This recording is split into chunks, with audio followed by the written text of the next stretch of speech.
आपकी आइडेंटिटी नहीं रहेगी तो हिंदुस्तान क्या है, भारत क्या है? विश्व में सब आपको ताली मारेंगे, आपके लिए ताली मारेंगे, लेकिन अगर एक नॉर्थ ईस्ट का एक क्षेत्र से अगर हम बचेंगे नहीं, हमारा वस्त्र नहीं रहेगा, हमारा भाषा नहीं रहेगा, हमारा आइडेंटिटी नहीं रहेगा. But what I see is that if India has to prosper in 2047, you'll have to change the democracy, as we say. We are supposed to be grateful for the great democracy. The great democracy these days only rewards numbers. Empathy has gone out.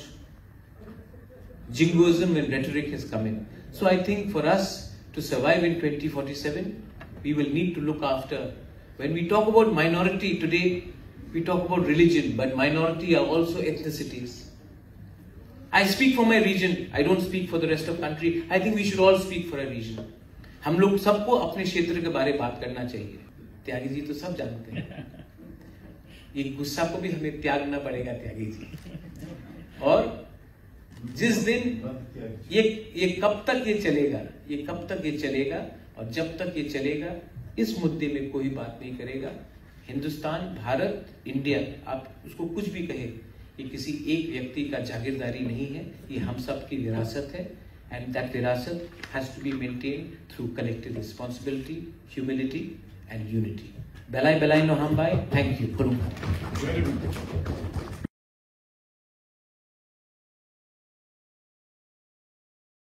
I come from the north east, और आज का जो विषय है Bharat eight 2047, तो सबसे पहले मुझे लगता है कि इस टॉपिक में ही थोड़ा सा एक गड़बड़ है, क्योंकि गोवा 1960 में आया, त्रिपुरा 1949 में आया, सिक्किम 1975 में आया. तो सबसे पहले ये यूनिफॉर्मिटी जो हम हमेशा लाना चाहते हैं, कभी वस्त्र में हो, कभी भाषा में हो, कभी खाने में हो, आजकल हम सब चीज को एक यूनिफॉर्मिटी में लाना चाहते हैं. India is very unique country. India में आप यूनिफॉर्मिटी इतने आसानी से नहीं ला सकते. मैं जानता हूं कि बहुत लोग कोशिश करते हैं, लेकिन ये एक बात है कि हमें सब इसको मान के चलना पड़ेगा कि हिंदुस्तान एक झटके में नहीं आया. बहुत लोगों ने संघर्ष किया. किसी ने गोवा में किया, किसी मणिपुर में किया, त्रिपुरा में किया, कश्मीर में किया, हैदराबाद में किया. तो आप, how do you see India in 2047? There are many inaccuracies as well. Let me start. The earlier speaker spoke about education. आपने शिक्षा के बारे में बात की. मैं आपको नॉर्थ ईस्ट के बारे में थोड़ा बात बताना चाहता हूं, because I think this room is filled with North East because most of my Tipra Mothai MLAs are here. मेरे राज्य में, त्रिपुरा में, हमने सबसे पहले सेंट्रल यूनिवर्सिटी 2006-2007 में देखा. आजादी के 60 इयर्स के बाद एक राज्य को एक सेंट्रल यूनिवर्सिटी मिला.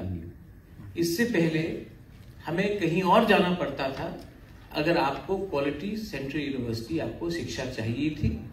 Then you will have to travel to Meghalaya, or maybe to Assam, or maybe to Delhi or Bombay, Mumbai. But in your own state, we do not have a central university. We talk about India at 2047, and यहां मैं आज मुंबई में आया हूं. मैंने सुना एक दो विधायक बात कर रहे थे कि now we are doing DNA testing. मैं तो अनुसूचित जनजाति हूं, बहुत लोग अनपढ़ गवार भी बोलते हैं. मेरे खुद के कजन ब्रदर्स लोग मुझे जो दिल्ली में हैं, जयपुर में हैं, they often consider me a lesser royal, because we're from the northeast. मैं आपको एक बात बोलना चाहता हूँ. यहाँ में लोग, मैं आज सुन रहा था, they were talking about DNA, they were talking about cancer research, stem cell research. मेरी यहाँ में एक विधायिका है, she comes from Gandatwisa, Dhalai. People still die of meningitis, diarrhea and malaria. So you can't talk about India by ignoring a certain part of India. मैं आपको बोलता हूं how I see India in 2047. Many people measure India by GDP. Many people in this country measure India by G20. Many people in this country measure India by our image abroad. I measure my India, and I'm going to keep it to maybe 8 minutes, 1 minute extra I will ask, I'll speak. I see my idea of India if my community, which is only 8 to 10 lakhs, 12 lakhs, can be around in 2047, speaking our own language, wearing our own clothes, and surviving in a 1.8 billion or 2 billion population. The real India I see, अगर हिंदुस्तान को एक रहना है, हिंदुस्तान को उन्नति करनी है, तो हिंदुस्तान के छोटे से छोटे संप्रदाय को, कोई भी धर्म हो उनका, उनको 2047 में रेलिवेंट रहना पड़ेगा। अगर आपकी आइडेंटिटी नहीं रहेगी तो हिंदुस्तान क्या है, भारत क्या है? विश्व में सब आपको ताली मारेंगे, आपके लिए ताली मारेंगे, लेकिन अगर एक नॉर्थ ईस्ट का एक क्षेत्र से अगर हम बचेंगे नहीं, हमारा वस्त्र नहीं रहेगा, हमारा भाषा नहीं रहेगा, हमारा आइडेंटिटी नहीं रहेगा, हमारा अस्तित्व नहीं रहेगा, तो ये कौन सा भारत के बारे में हम बात कर रहे हैं? बहुत लोग, मैं भी उस समय जिंदा नहीं रहूंगा, लेकिन हमारा जो संप्रदाय है, हमारा जो जनजाति है, हमारा जो ट्राइबल है, जो इंडिजिनस है, वो 2047 में सर्वाइव करेगा कि नहीं करेगा? Sir, you spoke about electoral reforms. Let me tell you, the biggest problem in this country, according to me, is we talk about हम दो हमारे दो, लेकिन in India, population is the only thing which makes you win elections. Today, I don't know if somebody is from Uttar Pradesh, but Uttar Pradesh decides what 30% of India is going to decide. So we who come from Northeast, Sikkim, Mizoram, Tripura, Nagaland, Meghalaya, what say do we have in this Indian democracy? Is this country based on population? Are you going to reward population and not diversity? But what I see is that if India has to prosper in 2047, you'll have to change the democracy, as we say. We are supposed to be grateful for the great democracy. The great democracy these days only rewards numbers. Empathy has gone out. Jingoism and rhetoric has come in. So I think for us to survive in 2047, we will need to look after. When we talk about minority today, we talk about religion, but minority are also ethnicities. I speak for my region. I don't speak for the rest of country. I think we should all speak for a region. हम लोग सबको अपने क्षेत्र के बारे में बात करना चाहिए. बहुत बार मैं जाता हूं और मैं सुनता हूं कि आपका तो छोटा राज्य है, आप तो बहुत कम हैं. जमीन, इमोशन और देश सिर्फ नंबर से नहीं बनता है, जुड़ने से बनता है.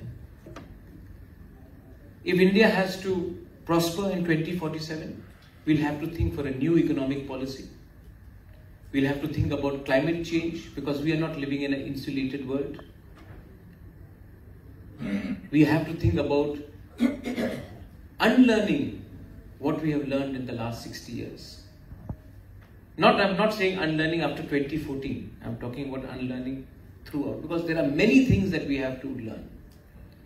And politically, we are, some of यहाँ में तो आप लोग legislators हैं, leaders हैं, मुझसे बहुत ज़्यादा जानते हैं आप, लेकिन मुझसे त्रिपुरा से ज़्यादा नहीं जानते. जैसे कि मैं भी, कोई छोटा नहीं है, कोई बड़ा नहीं है, इमोशन सबका एक होता है. मैं आप सबको एक बात बोलना चाहता हूं कि अगर हिंदुस्तान को 2047 में रेलेवेंट बनना है, तो हमें अपने क्षेत्र को छोड़ के भी जाकर दूसरे क्षेत्र में जाकर देखना चाहिए, क्योंकि जब तक हम अपने देश को ही नहीं समझेंगे, हम बाहर जाकर क्या बात करें. I think it is very important for us as legislators, as lawmakers, to travel and understand. Not go on junket tour, but go and understand.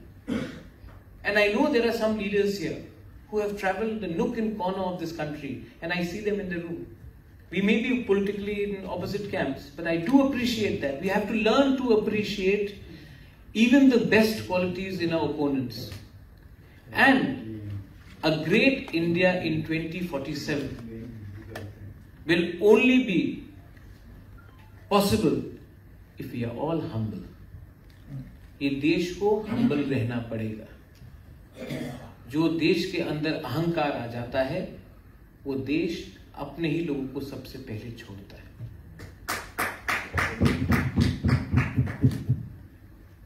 Finally मैंने थोड़ा ज्यादा समय लिया. मैं आपसे भी चाहता हूं कि आप भी इस सेशन के बाद हमसे बात करें.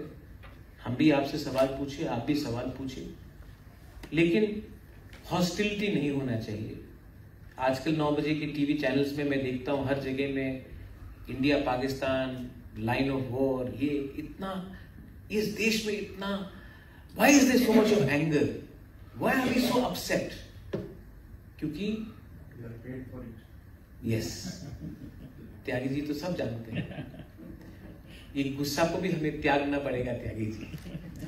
और जिस दिन ये कब तक ये चलेगा, ये कब तक ये चलेगा, और जब तक ये चलेगा इस मुद्दे में कोई बात नहीं करेगा. हिंदुस्तान, भारत, इंडिया, आप उसको कुछ भी कहे, ये किसी एक व्यक्ति का जागीरदारी नहीं है, ये हम सब की विरासत है. एंड दैट विरासत has to be maintain through collective responsibility, humility and unity. बेलाई बेलाई नो हम बाय. Thank you.